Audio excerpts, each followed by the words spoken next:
Students हम prepare करेंगे rhombic sulphur. Rhombic sulphur हमने देखा था कि क्या होता है। रोम्बिक सल्फर सल्फर की एक एलोट्रोपिक फॉर्म है, ठीक है। सल्फर जिसके लिए हम सिंबल एस लिखते हैं, जो कि ग्रुप 16 का जो है वो सेकंड एलिमेंट है, ठीक है। और हम देखते हैं कि इसकी दो एलोट्रोपिक फॉर्म्स आ जाती हैं, क्रिस्टलाइन एलोट्रोपिक फॉर्म्स, यानी कि इसमें से एक जो है वो रोम्बिक सल्फर है, ठीक है, जिसको हम कहते हैं एलोट्रोपिक फॉर्म, ठीक है। यानी कि एक एलिमेंट की अरेंज करके उसके डिफरेंट एटम्स को, इसके एक एटम के ही एलिमेंट्स, सॉरी एक एलिमेंट के एटम्स को, बहुत सारे उसके एटम्स लेके, ठीक है, और उनको जो है वो हम क्या करते हैं, उनको जो है वो हम उनसे एक मॉलिक्यूल बना लेते हैं, ठीक है।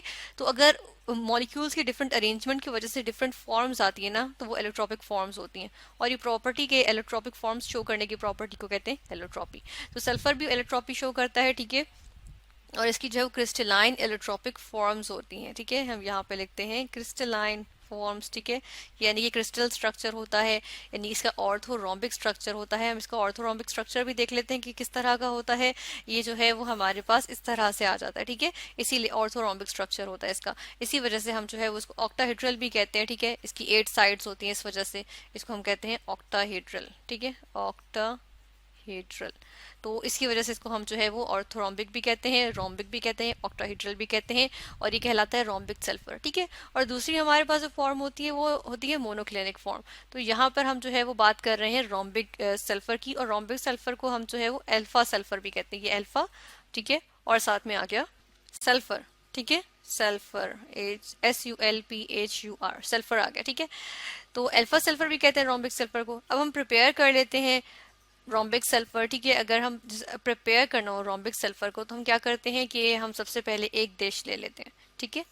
उसके अंदर हमने क्या किया, इसके अंदर मैंने क्या क्या चीजें डाली हुई है, इसके अंदर मैं देखती हूँ कि मैंने इसके अंदर जो है वो 20 सेंटीमीटर क्यूब कार्बन डाइसल्फाइड लिया, ठीक है। यहाँ पर हम लिखते हैं 20 सेंटीमीटर क्यूब। सेंटीमीटर क्यूब क्या होता है, वॉल्यूम को मेजर करने का यूनिट होता है, ठीक है। जिस तरह से हमारे पास मिलीलीटर होता है ना, तो सेंटीमीटर क्यूब जो है वो मिलीलीटर्स ही होता है, ठीक है। यानी कि इसको मैं जो हूँ 20 मिलीलीटर्स भी लिख सकती हूँ, ठीक है। इसको 20 मिलीलीटर्स भी लिख सकती हूँ। तो 20 मिलीलीटर्स मैंने क्या चीज़ ली है, 20 मिलीलीटर्स मैंने लिया है कार्बन डाइसल्फाइड, ठीक है। क्योंकि सल्फर जो है उसका सोल्यूशन बनाना है अभी हमें, ठीक है ना। हमने सोल्यूशन बनाना है सल्फर का। इसके लिए हम वाटर में तो नहीं बना सकते, क्योंकि वाटर में तो सल्फर का सोल्यूशन बन ही नहीं सकता, ठीक है ना। तो हम क्या करते हैं, हम इसका सोल्यूशन बना लेते हैं कार्बन डाइसल्फाइड में, क्योंकि इसमें जो है वो सल्फर अच्छे से डिजोल्व हो जाता है, ठीक है। 20 सेंटीमीटर क्यूब मैंने इसके अंदर ले लिया। और इसके अंदर मैंने अब क्या चीज़ लूंगी, इसके अंदर मैं जो हूँ वो सल्फर ले लूंगी, ठीक है। इसके अंदर मैं जो हूँ नीचे यहाँ पर सल्फर ले लेती हूँ, ठीक है। यहाँ पर मैंने सल्फर ले लिया। मैंने इतना डिजोल्व कर लिया इसके अंदर सल्फर, जितना इसके अंदर डिजोल्व हो सकता था ना, जितना डालती गई मैं इसके अंदर सल्फर, जब तक सल्फर डिजोल्व होता क्या, जितनी इसकी कैपेबिलिटी थी सल्फर को डिजोल्व करने की, मैं इसके अंदर सल्फर डालती गई, ठीक है। और इसके अंदर जो है वो सल्फर जो है हमने डिजोल्व कर लिया, ठीक है। तो अब ये जो सोल्यूशन है जिसके अंदर सल्फर इतनी क्वांटिटी में मौजूद है, जितनी क्वांटिटी जो है वो ये अपने अंदर जो है वो फिल कर सकता था सेटिस्फाई करने के लिए, ठीक है, सेटिस्फाई कर सकता था। अब जो है वो जितनी कार्बन डाइसल्फाइड की ये क्वांटिटी यानी 20 सेंटीमीटर क्यूब डिजोल्व कर सकती सल्फर, उतना सल्फर जो है वो डिजोल्व हो गया, ठीक है ना। यानी कि मेरे पास क्या आ गया है, मेरे पास जो है वो इसके अंदर सल्फर डालने की वजह से मेरे पास आ गया सैचुरेटेड सोल्यूशन। अब जो सल्फर इसमें हमने डाला है ना, वो हमारे पास जो आम पाउडर फॉर्म में सल्फर मौजूद होता है ना, वही वाला सल्फर है, ठीक है। और ये मेरे पास आ गया सैचुरेटेड सोल्यूशन, ठीक है, ये सैचुरेटेड सोल्यूशन आ गया। अब क्या करते हैं, इसको जो है वो हमने फिल्टर कर लिया, ठीक है ना। इसको मैं फिल्टर कर लूंगी, ये वाला मैंने फिल्टर किया और फिल्टर पेपर ऊपर लगाया, ठीक है। और अब क्या होगा, अब जो है वो ये फिल्टर होकर आ जाएगा, ठीक है। ये जो अब मेरे पास आया ना, अब ये फिल्टर होकर आ गया। इसके अंदर ये वाला सारा जो था ना, मैंने ऊपर से डाला, एक और नीचे बीकर रखा, ठीक है। इसकी जगह एक और रखा, और उसकी जगह उसमें जो है वो इसके ऊपर से मैंने पोर कर दिया सारा का सारा फिल्टर पेपर में। जो इम्प्योरिटीज जो है वो सारी की सारी फिल्टर पेपर पे आ गई। बाकी सारा जो सोल्यूशन था हमारे पास, वो सोल्यूशन यहाँ पर आ गया, ठीक है। फिर क्या होगा, हम इस सोल्यूशन को जो है वो कूलिंग के लिए रख देंगे, ठीक है ना। अब कूलिंग में क्या होता है, कूलिंग होती है एवेपोरेट होगा, ठीक है ना। ये हमारे पास एवेपोरेट हो रहा है, ठीक है ना। और इवेपोरेट होने के बाद क्या चीज़ आ गई है, एवेपोरेट होने के बाद मेरे पास जो है वो क्रिस्टल्स आ जाएंगे। अब डिपेंड करता है कि अगर स्लो इवेपोरेशन होगी ना, अगर मैं इसको स्लो इवेपोरेशन पे रखूंगी, हम यहाँ पे लिखते हैं slow evaporation, evaporation, PORATION, slow evaporation होगी तो उसके नतीजे में क्या बनते हैं, लार्ज क्रिस्टल्स बनते हैं, ठीक है, लार्ज क्रिस्टल्स। क्रिस्टल्स की स्पेलिंग हम ठीक करके लिख लेते हैं, क्रिस्टल्स, ठीक है, लार्ज क्रिस्टल्स जो है वो बन जाते हैं अगर स्लो इवेपोरेशन होगी। तो हम क्या करते हैं, ऐसा करते हैं कि इसके ऊपर हमने जो है वो एक जो है वो लिड रख दी, ठीक है, यहाँ पे मैंने जो है वो एक लिड रख दी, ठीक है, ये एक लिड रख देते हैं ऊपर, ताकि जो है ना वो इसकी इवेपोरेशन अच्छी हो। अब इसको ऊपर से हमने बंद कर दिया, ठीक है ना। अब क्या होगा, नीचे जो है ना वो क्रिस्टल्स बनेंगे, आहिस्ता आहिस्ता बनते जाएंगे 1 वीक के लिए। चलिए हम इसको जो है ना वो 1 वीक के लिए रख देते हैं, ठीक है। मैंने कब तक के लिए रखा, इसकी इवेपोरेशन कब तक के लिए करने के लिए रख दी, 1 वीक के लिए रख दी, ठीक है। इसके यानी कि इसके ऊपर लेड भी लगा दिया हमने।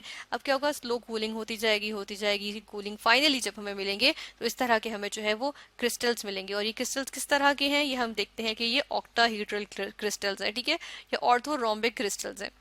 और ये किस चीज़ के हैं, सल्फर के क्रिस्टल्स हैं एक्चुअली, क्योंकि कार्बन डाइसल्फाइड तो अब नहीं बचा ना, अब तो जो है वो हमारे पास जो है वो सल्फर रह गया, ठीक है ना। सल्फर रह गया, उसका जो सॉल्वेंट था वो सारा उड़ गया, ठीक है ना।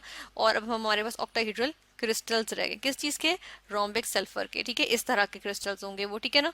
और हम देखते हैं कि क्रिस्टल्स क्या होते हैं। क्रिस्टल्स को भी अगर हम देख लें कि क्रिस्टल्स जो है वो हमारे पास जो है वो एक ऐसे स्ट्रक्चर होता है जिसको अगर हम क्लोजली एनालाइज करें तो उसके अंदर सल्फर के सारे एटम्स या किसी भी एलिमेंट का जिसका बना हुआ होता है उसके एटम्स जो है वो फिक्स्ड पॉइंट्स पे अरेंज्ड होते हैं। जिस तरह इसमें ये हमेशा फिक्स्ड पॉइंट्स पे इस पे इधर इधर इधर अरेंज्ड होंगे, ठीक है ना। तो इस तरह से फिक्स्ड पॉइंट्स पे अरेंज्ड होते हैं, ठीक है। इसी तरह हम ये देख लेते हैं कि इसका अगर हम जो है वो जो यहाँ पर हमारे पास क्रिस्टल्स आएंगे वो ऐसे नहीं आएंगे, ठीक है ना।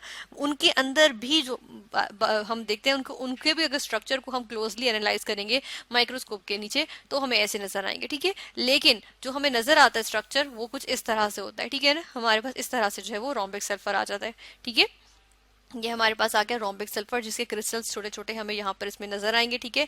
और ये जो है वो बन जाएंगे यहाँ पे क्रिस्टल्स हमारे पास। और इस तरह से हमारे पास आ जाएगा रोम्बिक सल्फर, जो कि हमने इस तरह से बनाया गया 20 सेंटीमीटर क्यूब। हमने कार्बन डाइसल्फाइड लिया, उसके अंदर सल्फर को हमने इतना इतना ऐड किया जितना उसके अंदर हो सकता था, ठीक है ना। मैक्सिमम जितना उसके अंदर सल्फर ऐड हो सकता था हमने डिजोल्व कर दिया और सेचुरेटेड सोल्यूशन बना लिया, उसको स्लो एवेपोरेशन की और हमने लार्ज क्रिस्टल्स उसके हासिल कर लिए।